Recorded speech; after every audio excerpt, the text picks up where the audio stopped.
In episode 9 of the Junior Pentester training series, we're going to start doing authentication bypass. And this is where you're going to really start feeling like a true hacker, because authentication means logging in, right? So your username and password. And so we're now going to learn how to bypass authentication, how to defeat logins and other authentication mechanisms to allow us to access unpermitted areas. And this is the stuff that really truly will make you feel like a hacker. And this is the fun stuff. This is like where it really starts getting really good. And so this is a part of our intro to web hacking module that's a part of the junior pentester pathway inside of TryHackMe. And of course we have the overview right here. So the brief would be the introduction to it, the username enumeration, what that actually means, basically finding all the usernames available on a given web application, and then brute forcing and the concept of brute forcing passwords. We talked about brute forcing subdomains in the last video. We're going to be doing brute forcing passwords in this one. We're going to look for flaws inside of the logic, and of course we're going to tamper with cookies to try to get access to the authentication bypass. This was a room that was created by TryHackMe directly, so there's no individual creator that's been assigned to this. So we appreciate TryHackMe. I love TryHackMe. They do have a free version as well as a paid version of their membership. And the paid version gives you access to all of the more advanced rooms. For example, the room that we're in right now, because we're going to get to deploy a virtual machine, a target machine, and then we're going to deploy an attack box, which is going to be the machine that we're going to use to attack the target to try to find its passwords and all of those things. So it's, in my humble opinion, one of the best resources that's available to anybody who wants to learn hacking, especially if you go through a university or school or anything like that. They actually tell you to use TryHackMe because you get real world experience, and it's where theory meets practicality, right? You get to apply all of the theories that you've been taught so that you gain real world experience without committing a felony, because if you do all of this stuff without permission, you get a felony and that's not good. You go to jail, and the government will probably own your butt, right? So this is the platform that we're going to use. In my opinion, it's the best platform that exists, but that is my humble opinion. There is no way, I'm not getting anything out of this, so don't think that I'm trying to make a plug for me to get some kind of a sale or something. It doesn't work like that. I just think that they have a really good platform. And if you don't want to pay the 12 bucks or whatever it is to get access to TryHackMe, then what you can do is you can get your own Linux machine, a Kali Linux machine. There's a tutorial that I created called Linux Plus that you can find the playlist for. And in the very first video in section 3, we go through installing Linux on a USB thumb drive or installing it on top of your current computer. So you can download Kali Linux. It comes with most of the tools, if not all of the tools needed for pen testing and hacking. And so you can use that, right? And then you can use that to try to attack Metasploitable, which is like a target machine that's available through the Metasploit framework. That would be your target machine that you can attack, and you still won't get into any kind of trouble. Or you can attack your own computer. Like if you have another computer the way that I do, or you have your cell phone, you can try to do it that way and try to find the IP address of your cell phone or your other computer and then try to attack your own computers. So that's one of the ways that you can do it. And when we do attacks, by the way, we're not trying to crash the machines. We're just trying to log into the machines. So don't freak out. We're not going to be doing anything to do any kind of a damage to anybody. We're just trying to find a way to bypass authentication. And that's the whole purpose of this video today. If you're serious about your CySec education and you want access to me on Discord, consider joining Hackaholics Anonymous. We have 4 tiers: the supporter, agent, guardian, and master. And each tier gets their own Discord server and early access to content. The agent, guardian, and master levels get exclusive content, exclusive downloads, monthly Python automations, live streams with me every month, plus so much more. And to join, you can simply click the link in the description below, or you can go to our homepage and click the join button there, or you can go to youtube.com/@HankHacksHackers/join, and you will be able to join Hackaholics Anonymous. Now, without further ado, let us get into authentication bypass. I'm just going to jump into username enumeration because the brief literally says to just start the virtual machine that's been assigned to us, and it tells us that we're going to do different ways that website authentication can be bypassed, defeated, or broken, and this can be some of the most critical as it often ends in leaks of customer personal data. So username enumeration would essentially be our first task here, or the first strategy or concept that we need to cover. And usernames, you already know what a username is. And enumeration is the concept of finding all of the existing usernames or all of the usernames that potentially can be found through a web application or somebody's computer or somebody's network, whatever it may be. So when we try to find authentication vulnerabilities is to create a list of the valid usernames. That's one of the key first steps that you have to do. So when you do this, now you have a bunch of different targets that you can potentially attack, right? So the website error messages are great resources for collating this information to build a list of valid usernames. So we have a form to create a user account. If we go to the Acme IT support website, which is this location, so this was the IP address that was assigned to me when I started that virtual machine, this target machine right here. So we actually have that specific link where we can go, where we can do customer sign up, and it's a sign up page where we can create it. So if we try to create the username admin and fill in the other forms with fake information, we'll see that we have an account already exists with this username, right? Because most likely there's an admin account that already exists. So if you get this kind of error message, that means that you now have the admin user that you can add to your list of usernames. So the existence of that message can be used to produce a list of valid usernames already signed up on the system by using a tool called FUF. And that's the one that we used previously in the last video to try to enumerate subdomains. So you can actually use FUF to enumerate usernames as well, right? You can even use it for password enumeration or password brute forcing, I believe. So it uses a list of commonly used usernames to check against for any matches that would exist. So the username list is something that's inside of the SecList repository that you can download directly from GitHub.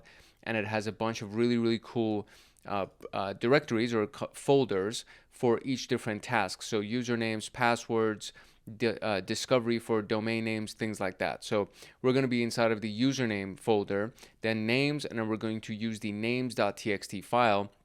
And then we're going to execute a post request, which means sending data to a website.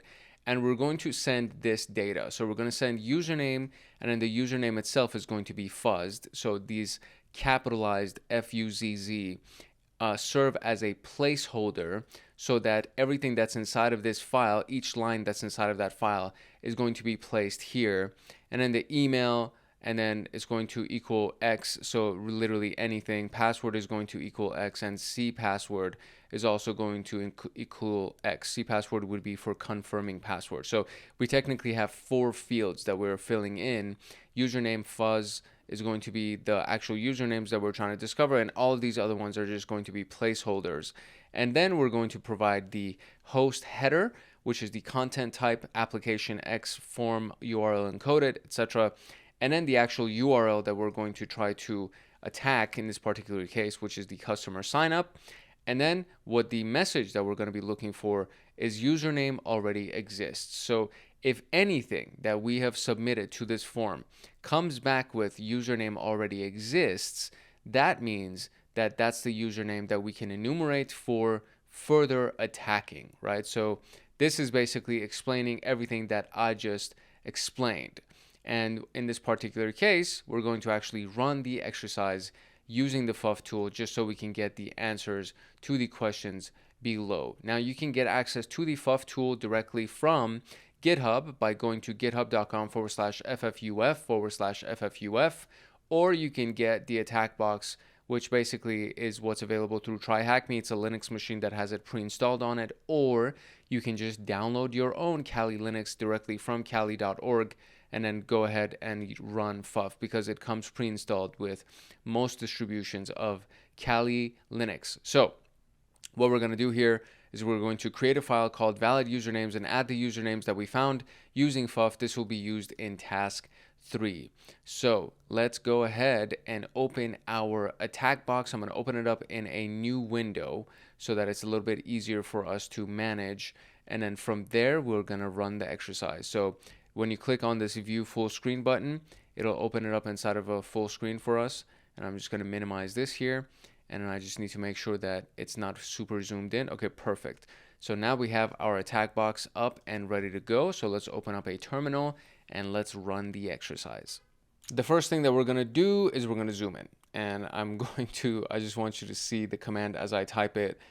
Instead of running the command and then saving it to a file after the fact, what I'm going to do is I'm just going to add a little extra to the end of the command so that it'll just save the results for us into the username file that they want us to create, which, what is it? I think it's called valid_usernames.txt is what we're going to be saving it to. So we're going to call on the fuff tool. We're going to give it the path to the word list that we're going to be using, which is the sec lists usernames location. So names, and then we're going to do home, or excuse me, not home, sorry. It's going to be names.txt. So that's going to be the path to the actual text file that has all of the usernames that we're going to potentially find. And we're going to send a post request, right? So we're going to execute a post request, and we're going to give it this specific command here, the data, right? So username is going to equal fuzz. This is the part that's most important. And then we're going to do email is going to equal X, and password is going to equal X, and the confirm password, so C password, is going to also equal X, right? So that's all of the data that we're going to be passing through, and we're basically trying to just find placeholders for that fuzz element. And then we're going to pass the headers to this, and we're going to pass the URL and everything else, right? So the header in this case is going to be presented by this capital H, and we're going to do content type and an application x www form URL encoded. Okay, so this just knows that the web server knows that we're sending form data. That's basically the reason why we need to send this, so that the web server that we're interacting with, it knows that we're trying to send form data to it. That's why we need to include this header in this particular section. After we do this, we're going to do the actual URL, right? The IP address that we're trying to attack here, which is the 229.251, and it's going to be /customers/signup. Okay, and then the message itself, that's going to be username already exists, is going to be the message that we're going to end up sending. So it's going to look for text on the web page that we're looking to validate that we've actually found a legitimate username. So this is the entirety of the command that they gave us. So the one piece that I'm going to add is this portion. I'm going to add this little, what is it? I think it's called the greater than symbol, to forward the output of this entire result, right? I want to forward the output of this entire result into this specific file, which is going to be our valid usernames.txt file. And that's basically it. We're going to output it to that. We're going to press enter. It's going to run. It's going to do all of these things. Oh, you know what? I just realized that as I run this, I think what's going to happen is it's going to actually save all of this into the valid usernames file instead of just saving the valid usernames. And I think that's actually not what we're trying to do. So if I do valid usernames just to see what's inside it, oh, no, perfect. They actually saved the valid usernames for us. So we have admin, Robert, Simon, and Steve. These are the valid usernames. I don't know if I need the rest of this data right here, this status, etc., etc.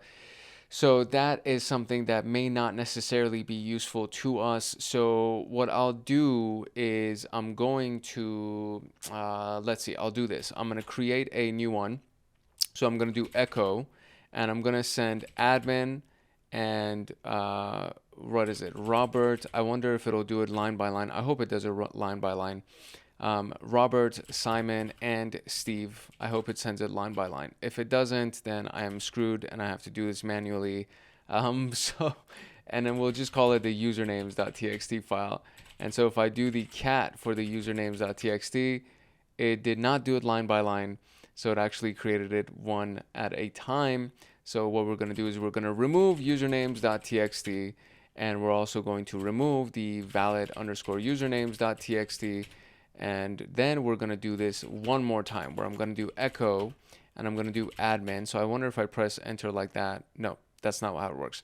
Okay, so I guess I'll just do this one by one. So admin, Robert, Simon, and Steve. So I'm just going to do nano, and I'm going to do usernames.txt. I'm going to open this up, admin, Simon, Robert, and Steve. and then we're going to do Control O to write it, and then Control X to exit, and admin Robert Simon Steve. I think that's what it was, right? Admin Simon Robert Steve, same shit. Okay, very good. All right, cool. So now we have our usernames inside of a file, which is the usernames.txt file, and we were able to do it by running this command at the very, very top right here for FUF, right? So we ran basically the full thing, and then we output the results into the valid usernames.txt. And I wonder if I can, so I'm gonna, honestly, I just wanna see if I can still use the file that had all of the status results right here, all of these things. I wonder if we can still use that. And if we can, then I know for future. So I'm just gonna rerun this one more time just so it can recreate that file that I deleted. And I just wanna see if I can use the file even though it has those statuses in it, because most likely we're going to end up referencing our file that we created, so to run like another exercise later on in this video. But I just thought that if it had these statuses, it would also pass the statuses to the next tool that we're going to use instead of just passing the usernames. So I'm going to try both. I'm going to try the username file that I created manually as well as the file that was just created like this for us, just to see if it'll actually end up working. So now we have that. So the questions here are, what is the username starting with an SI, which is Simon? The one starting with ST is Steve, and the one starting with RO is Robert. And we actually have all of that here. Admin, Robert, Simon, and Steve. Excellent. Cool. So now let's move on to the next piece, which is the brute force element. So we're going to use the username file that we just generated to actually brute force an attack on the login page. And literally, there is a note right here that says, if you piped the output from the FUF directly, you may have difficulty. You have to clean the data. So now I already know my answer, which means that I can't use that file. So I'm glad that I made the manual version of it. So a brute force attack is an automated process that tries a list of commonly used passwords against either a single username or, in our case, a list of usernames. So when running this command, make sure that the terminal is in the same directory as the valid usernames file, and we're going to use FUF again, right? So the word list is now going to be the valid usernames file that we created, and we're going to give it a few extra parameters here. And so we're going to give it the seclist password common credentials password, which is the 10 million password list top 100. So the top 100 of the 10 million passwords. And then the second portion is going to be the actual post request again that we're going to give the username being W1, the W1 variable that we just created right here. So this is going to be valid usernames is going to be attached to the W1 variable. And then this actual word list is going to be attached to the W2 variable that we see right here. So when we send the data, we're going to send W1 as the username, and we're going to send W2 as the password. And then again, we're going to send the form URL encoded so that the server knows that we're trying to send URL data, or excuse me, form data, I should say. And then we're going to send it to the login, and then we're going to use FC, which is, what does this do? So it checks for the HTTP status code other than 200. Okay, got it. So we're going to check for a status code other than status 200, which I believe means that we're looking, because 200 would be a successful login. So to find a positive match, we're using this to check for an HTTP status other than 200. So I guess it would get rid of all of the ones that are not 200. I'm curious. So if we run this, it'll find a single working username and password combination, and then we can use that to answer the question below. You already see the answer, but we actually want to run it so that we can see what the results would be. So let's go back into our terminal here, and then I'm just going to type up that full command that you just saw. But I mean, it should be fairly easy for you to kind of wrap your head around this by now, hopefully. So we're going to start again with FFUF. We're going to do the first W option is going to be valid usernames, or actually for me it's usernames because I misplaced valid usernames. And it's going to be stored in the W1 variable. And then we're going to do, there's no space here, so you're going to do user, share, word lists, sec lists, and then passwords, and then common credentials, and then 10 million password list top 100 .txt. It's massive. That's a long name right there. And that is going to be stored inside of the W2 variable that we created. And now we put a space, and then we're going to do capital X sending post data. And then the data itself is going to be the username equals W1 and the password equals W2. And then the header is going to say content type is application X www form URL encoded data, right? And then we're going to give it the actual URL that we're trying to log in here, which is going to be the HTTP / what was the IP address? It was 10.10. It's 10.10.229.251. And then we're going to do / customers login. And then we're going to do looking for a code of 200. So I guess because 200 is a success message, I guess it's going to look for anything other than 200 and get rid of it and only show us the success messages. I would presume that's what it's going to do. So we're going to press enter. And so what do we see here, right? So these are all the ones: duration, errors, and then we have one, which is Steve with the password of Thunder. And that's basically it. And everything else gave us an error message. So Steve and Thunder are the responses right here. So there you go. Steve Thunder is the valid password and username. And then the format, you just want to do username first and then password after the /. And that's it. So again, you see how powerful it can be, right? When you learn how to use a tool like FUF, out of all of the tools that exist, this is just one of them. And there are so many of them that can be very, very useful to us. So if you use a tool like FUF to actually go ahead and brute force your way, then you can find usernames and you can also find actual password combinations for that username. And from there, you will be able to gain entry to a web application. So now let's talk about the logic flaw that is available on a lot of websites, believe it or not. If you've never heard of the key term logic before, this is essentially any type of instruction that has been given to a script or a web application or anything that's supposed to perform a certain set of actions. So logic is a series of lines of code that is supposed to do something, okay? And in this particular case, we're looking for a flaw in the logic that has to do with authentication, right? So sometimes authentication processes contain those logic flaws. And this is when a specific path of an application is either bypassed, circumvented, or manipulated by a hacker. And this exists in any kind of or any area of the website or any part of a web application or a regular application, anything that has to do with a script, anything that relies on code, right? It can actually contain logic flaws. And in this particular case, what we're looking for specifically has to do with authentication. So this is what kind of like an overview of the hacker's path might be, right? So the intended path, the normal path, is you go from step 1 to step 2 to step 3 to step 4. What we're going to try to do is we're going to jump from step 1 to step 4. That's basically what we're trying to do as a visual, right? So the example in this case, this is a mock code that checks to see whether the start of the path that the client is visiting begins with /admin. And if it does begin with that, then the further checks are made to see whether or not the client is actually an admin.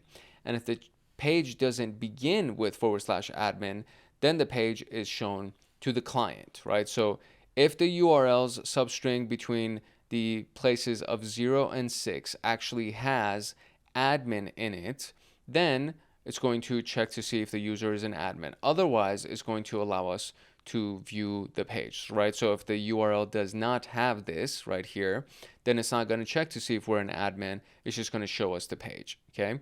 So because this code uses the 3 equal signs, it's looking for an exact match on the string, including the same letter casing.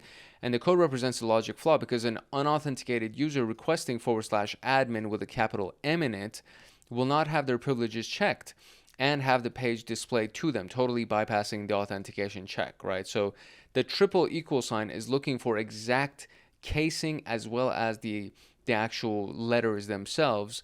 So if we don't have the exact casing and we just have the capital M in there, we should technically be taken to the admin page, because the web page itself is still going to process it. The web server is still going to process it and give us access to the admin page.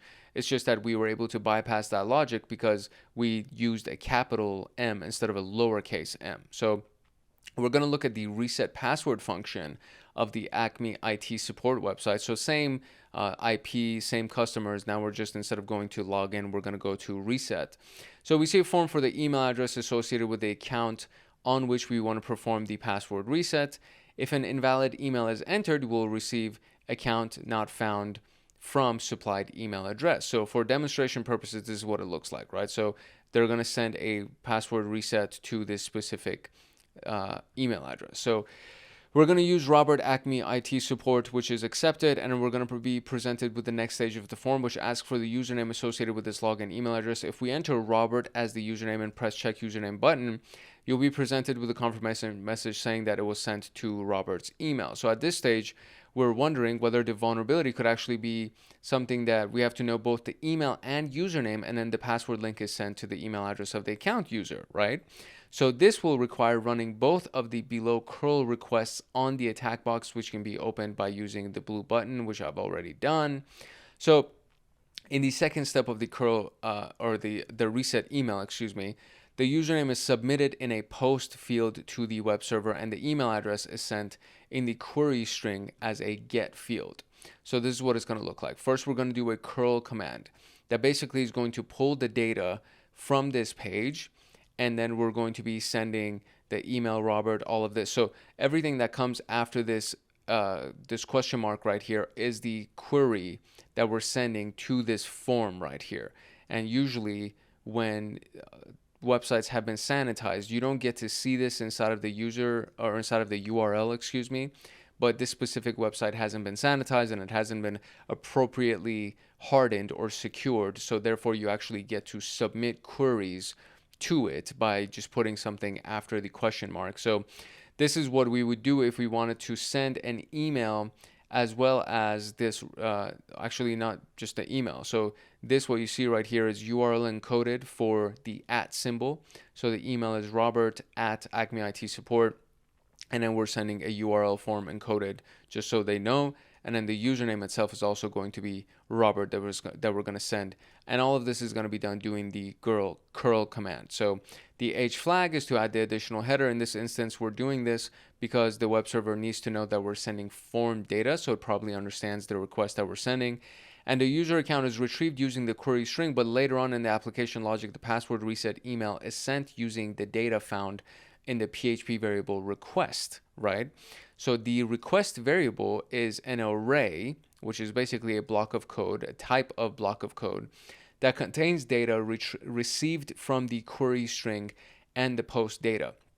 If the same key name is used for both the query string and the post data, the application logic for this favors the post data fields rather than the query string. So if we add another parameter to the post form, we can now control where the password reset email gets delivered. So again, same thing, right? So customer reset email Robert, etc., etc. The content type, URL encoded, etc. Username, however, is going to be Robert and email, and then the email address for our attacker, right? So instead of sending it to Robert's email address directly, which would end up being this specific email address right here, it's going to be sent to our email address, because all we did was we combined the end of this, because this is all being sent to this variable, right? So now what happens is that it says the Acme password reset has now been sent to the attacker's email address. So now we need to create an account on the Acme IT support customer section. So doing so gives us a unique email address that can be used to create support tickets, and the email address is in this particular format. So rerunning the curl request number 2, but with the Acme IT support email, we'll have a ticket created on the account which contains a link to log us in as Robert, and then using Robert's account, you can view the support tickets and reveal a flag. So in this particular case, again, same command, right? Similar, very similar command that we have right here. And in the very, very end, we just did the email address that was created for us using the Acme IT support, customer IT support location. So I'm going to go ahead and first create the email address, and then we're going to run this second command just so we get that password reset sent to us.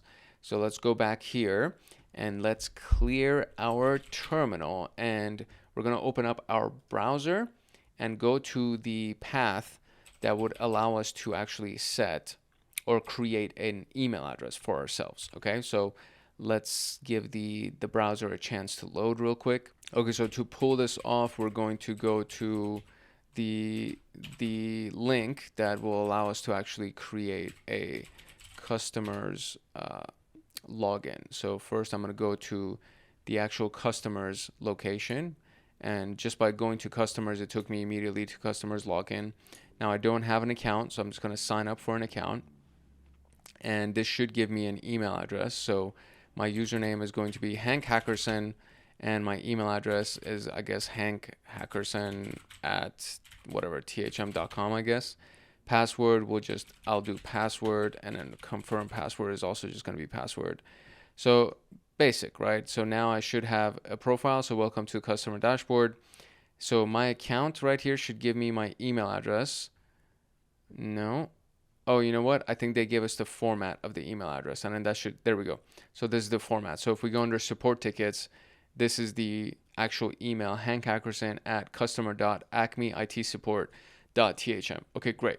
So now I can actually open up the terminal again, and I can go ahead and run that command that allows us to forward the password reset link to our Acme IT support URL, or the Acme IT support email address. So I'm just gonna do the whole thing, and I'm gonna speed through it. We're gonna do a time lapse real quick, just so you can kind of see what this whole thing looks like. Okay, so there it is. So we did the curl command, and customer reset email equals Robert at Acme IT support. I did not use a URL encoded at symbol, so I wonder if that actually will still work, because the instructions didn't use a URL encoded at symbol. Content type is the application URL encoded right here, so that it knows that we're sending the form data. And then username is going to be Robert, and email address is going to be hankhackerson at customer.acmeitsupport.thm. And you know what? I need to do a single quote at the end right here. So, okay, boom, we're going to press enter. And so we'll send you a password reset to Hank Hackerson at Acme IT support. Okay, perfect. So now if I refresh my page right here, look at that. We get a password reset ticket. Great. So now we're going to open up the ticket, and it's going to give us a link, right? So let's see. So it says we received a reset. Please visit this specific location to automatically log in. So we're going to copy that, and we're going to load it in our browser. Let's see if this works, huh? Paste and go. And now I should be logged in as Robert. Am I logged in as Robert? Yep. Robert at Customer IT. So there you go. Now I have one ticket here, and that ticket says this is your flag. So THM auth bypass complete has been done. So this is going to be the flag that's available inside of Robert's ticket. Excellent. So we were able to get the login as Robert. That's kind of cool. I don't know how practical this is in the real world, because I'm pretty sure like most advanced websites or web applications, we can probably bypass, or we probably might not be able to do this, to be able to bypass it. However, you would be surprised how many companies are vulnerable to this type of an attack. So this was cool. I really liked it. I really like doing it.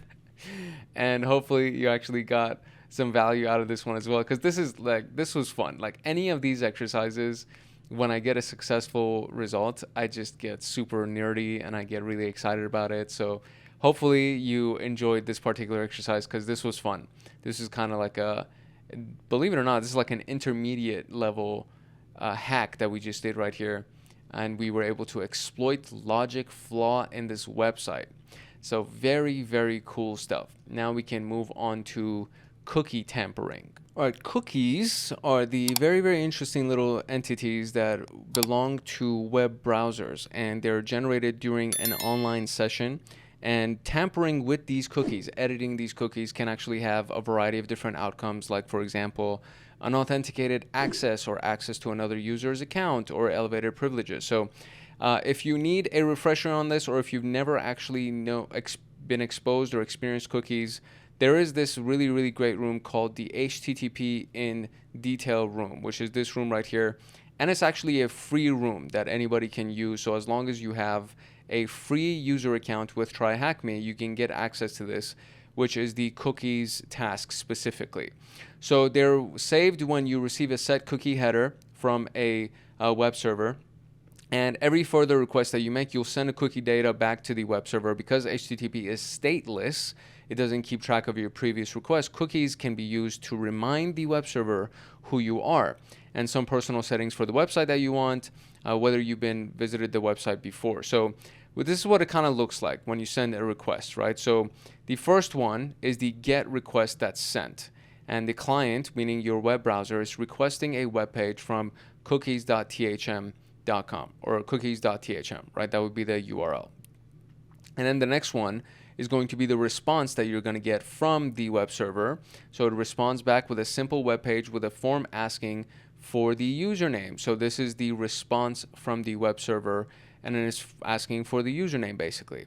Then you send your username using a post request, and then you actually send the username itself, and this is one of the variables, I guess we can call it, or a parameter with an argument. So the name itself would be a variable, also known as a parameter, and then the argument would be Adam, which is the value of that variable or the argument to that parameter. So you send a post request, and essentially you're sending it to, again, notice that the content type application URL encoded part, because that's the part that we're telling it we want to send you form data to it, right? So we're sending the username, which is Adam, and then the server will respond with a set cookie header telling the client, your web browser, to save the data known as name equals Adam. So set cookie is now the command right here that the browser, the server, is giving us to save the name as Adam, right? So this session, everything that happens now belongs to the user Adam. And then we will send another request to the web server, and from here on the cookie is now going to equal that the name is Adam. So from now on, basically after this point right here, the cookie itself is going to say that the name itself is Adam. So everything that belongs to that session is now going to be tracked to the Adam username.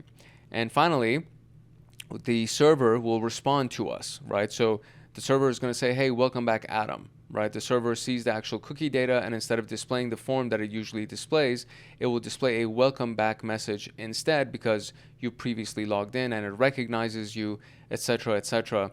So this is how cookies work, right? And it's done with the set cookie command. It's the server responding with a set cookie header, telling your web browser, telling the client to save the data being name equals Adam. And then from that moment on, everything for that cookie is going to say that the name equals Adam. So this is like a crash course that we just went through when it comes down to cookies. So now that we know that, we can actually go ahead and mess around with cookies. So set cookie right here, logged in is true, max age is 3600, and the path would be the root. So these are the contents of some cookies that can actually be displayed in plain text, and they actually know what, or they're very obvious what they are intended to do.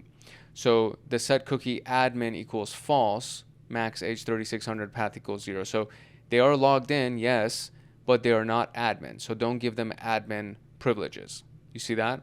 So if we change this and do admin equals true, then maybe we'll get admin privileges. How basic that is, right? So The logged in appears to control whether the user is currently logged in, and admin controls whether the visitor has admin privileges. Using this, if we were to change the contents of the cookies and make a request, we'll be able to change the privileges. So another curl command, right?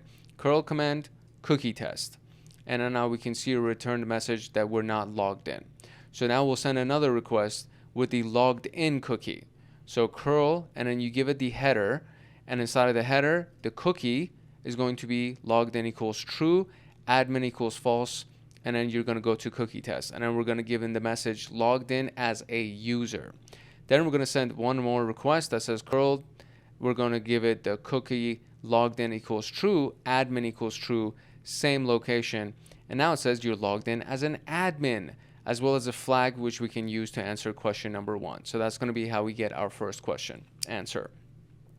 Then we have hashing. So hashes, in case you've never been exposed to them, and this is why it's so important to go to the Cybersecurity 101 playlist on this channel so that you actually understand what a hash is, so these things can make more sense to you.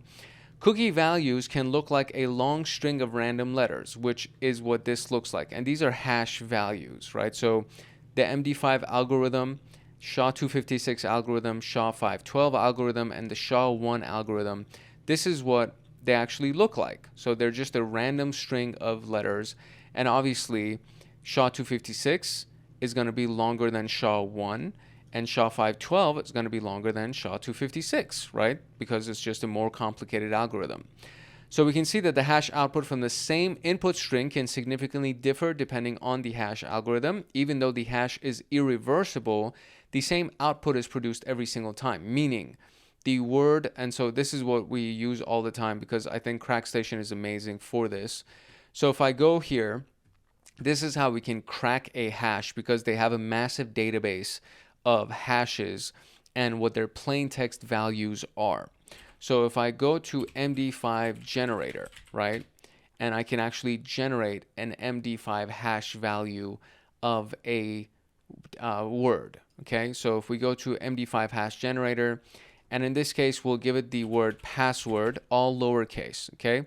I'm going to generate it, and I'm going to copy that MD5 hash. I'm going to go to HashStation, or CrackStation, excuse me. I'm going to paste that hash, and I'm going to crack it, okay?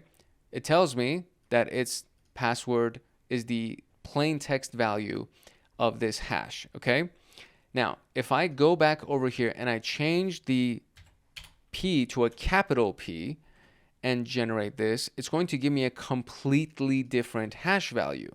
So if we go over here, press enter, and then do the second hash value, even though the word is technically the same, the second one had a capital P. So now the hash value is completely different. And so if we do this, and then click on this, click hash, crack hashes, now we can see the second one has a capital P, right? And then I can go back here again, and I can do a capital D at the end and then generate that, and it'll give me a completely different hash again. And we'll go ahead, press enter, go do that, and then crack these hashes over here, and then we can see that it gives us the appropriate result. Now here's the key factor here.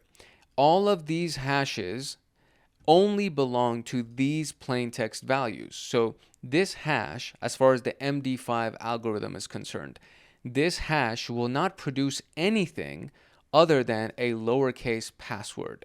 The next one will not produce anything other than password with a capital P, and the third one will not produce anything other than capital P, capital D.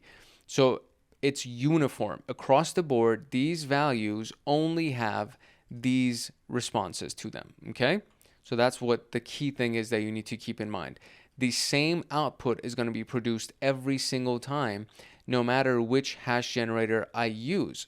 So if I go back to, let's see, we'll do another one, MD5 generator, and I use a different service than the one that we just used, okay?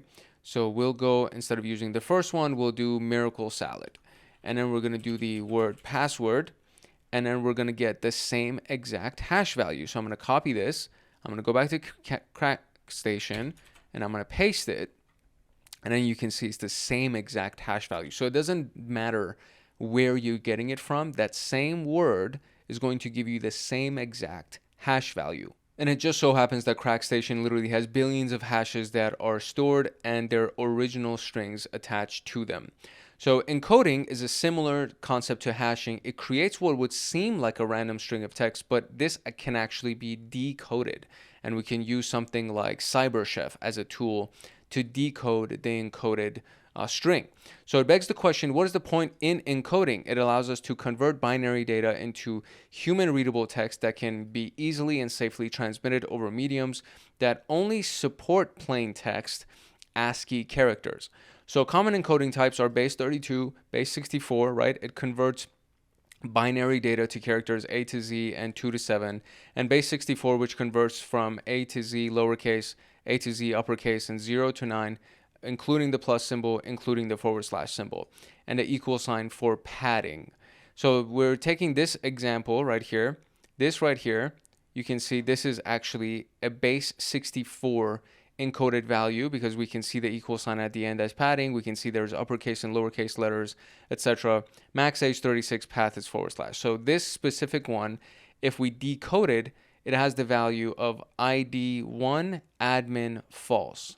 So we can then encode this back to 64, but instead of setting the admin to true, which now will give us admin access. So what's the flag from changing the plain text code values, and what's the value of the MD5 right here? What's the base 64 value of this? And enter the following value in base 64, true, and then get that. So let's go and just do all of these exercises just so you can see what it's like. The very first one was this specific exercise. So if we actually go and do this final piece right here and get access as an admin, we can see what the answer to that first question is. So I'm going to go ahead, I'm going to bring my browser back to the front right here. I will just minimize that just in case we need it. And then we're going to run that command so we can actually see what the value is that's available to the admin user. So this one is going to look like this. So let me kind of make sure that you can actually see what's going on. And we're going to clear the screen. And this is the curl command that would give us that access. There you go. And that's it. So logged in as admin, and then that's the cookie, which is cookie tampering. That's the flag that's available to us. So all I did was I set the cookie for the header. Logged in was true, admin was true, and then we just gave to that path that we were looking for, and that just so happens to be the value that we got. So that's the answer to the first question right here. Now it says, what's the value of the MD5 hash right here? So we can copy it, go to CrackStation, and then just paste it here, and then just get the value for this. And it's going to give us the 463729 value that you can see right there. So that's the answer to that question right here. What's the base 64 decoded value of this thing right here? So I use CyberChef for all of my base 64 encoding, decoding, all of that stuff. So I will go to CyberChef, just type that into Google. And this is actually something that exists on GitHub. So it's not a GitHub repository that you would find on github.com. It's inside of github.io. And it's basically like a page, an application that you can interact with. And when you paste something in the input right here, there's something right here with this little magic wand that kind of detects what formatting you're dealing with. And so it will then output it for you by applying the appropriate recipe, which is converting from base 64, right? So if I turn that off, then it'll go back to base 64. If I turn it on, it'll actually give me the decoded value. So we can copy that, go here, and that is the answer to that question. And finally, it says encode the following value using base 64. So I'll go here, just copy that full piece. I wonder if I'm supposed to actually include the squiggly parentheses. Why can't I? What's going on? We'll just do Control C, Command C here. I'm going to go to base CyberChef. I'm going to paste that. And now I need to cancel from base 64, and I need to convert it to base 64. And so now I get a base 64 string value. So now I can go ahead and copy that, come here, and there you go. So that is the answer. It does include the squigglies. So you want to include those two squigglies when you go to convert it to base 64 encoding. And just like that, we got the answer to the last question on this exercise. Okay, so hopefully you can see how powerful this stuff can actually be and the extent to which you can push these things, right? So these are legitimate tactics that can be used against websites that aren't Google, right? Or they're not Facebook, or these like massive billion-dollar conglomerates that you know for a fact they have a security engineering team and they've done the things that they need to do to secure themselves. So these are things that cannot, most likely can't be done against those massive companies. However, there are million-dollar companies, small businesses that, you know, they don't really rely on websites or anything like that. They've just built their business offline, that they just have a website just to store their customer data or store their customer lists or something like that. And most likely you can actually use strategies like this to tamper with those websites and try to get in and try to get access. And then you can basically just hire, like they'll hire you, right? You're not doing it to try to hack somebody maliciously. You're doing it to try to prove a point that, hey, listen, your website's weak. You should hire me to help you secure your website. And these types of strategies still work. Like, these aren't things that are so outdated that it's not useful for you to learn them. And we build on top of these ideas. So as long as you understand what brute forcing is and the various tools that can be used, as long as you understand how to enumerate usernames and what logic flaw is and how you can tamper cookies, as long as you understand those things, then we can go ahead and say, okay, now we can build on top of this and let's do an advanced version of cookie tampering or an advanced version of injection into the headers of this particular website so that we can bypass the website and get access to the information, so on and so forth. So this is very, very cool stuff, very useful stuff. Hopefully you actually came to that same conclusion and you think it's cool too, but I really, really think it's cool. And I really enjoy doing these types of exercises, and I don't know, I can't get enough of it. So that's just me. Hopefully you also found value out of it, and hopefully you also found it useful as well. If you did find this video valuable and you found the information useful, and if you want to find more videos like this one, I encourage you to like, subscribe, and turn on the notification bell so that you get notified the next time that a video comes out on this channel, especially as we progress along with the junior pen tester pathway. And there is the CompTIA Pentest Plus pathway that I'm also building out. So every Friday there's a new video that comes out for CompTIA Pentest Plus.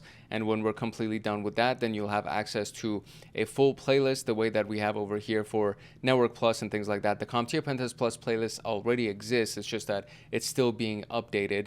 And so every Friday new videos come out for that. But Network Plus is already done. Security Plus is already done. Linux Plus is already done.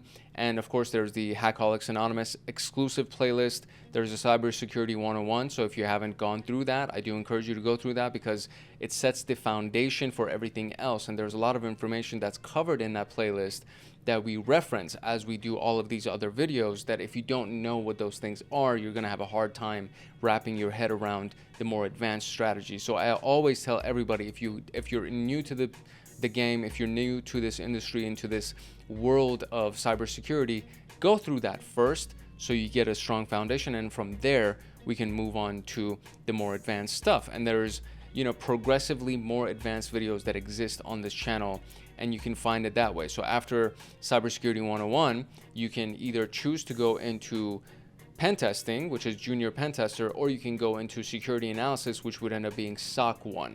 And the SOC 1 playlist already exists. So after CySec 101, you can pursue SOC level 1. And then after that, there will be SOC level 2. And then after that, there's security engineering. So this is if you wanted to go into defensive security. If you want to go into offensive security, after CySec 101, you would go into junior pen tester, and then you would go into CompTIA Pentest Plus, right? So these are the types of paths that you can follow, and then you can get more and more advanced in each one of those categories, I should say. But ultimately, if you have any questions, you can drop your questions in the comment section below. If you just want to say hi, you can say hi in the comment section below. Or please just make sure that you like, subscribe, and turn on the notification bell so that you get notified the next time that a video comes out in any of these pathways. And of course, you will become a part of our wonderful YouTube community. And then there is the Hackaholics Anonymous community.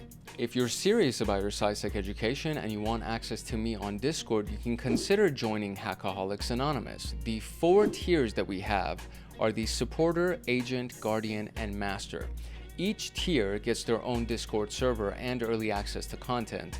The Agent, Guardian, and Master levels get exclusive content, exclusive downloads, monthly Python automations, live streams with me every month, plus so much more.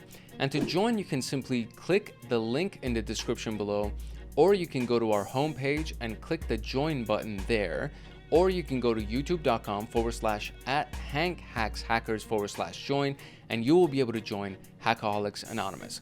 I hope I see you in the Discord chats. If not, I hope I see you in the comment section. And that is it for today. It's your boy Hank Hackerson at Hank Hacks Hackers, your favorite network and system attacker/protector. If no one else loves you, Hank loves you. Love, peace, and chicken grease. And I will see you in the next video later.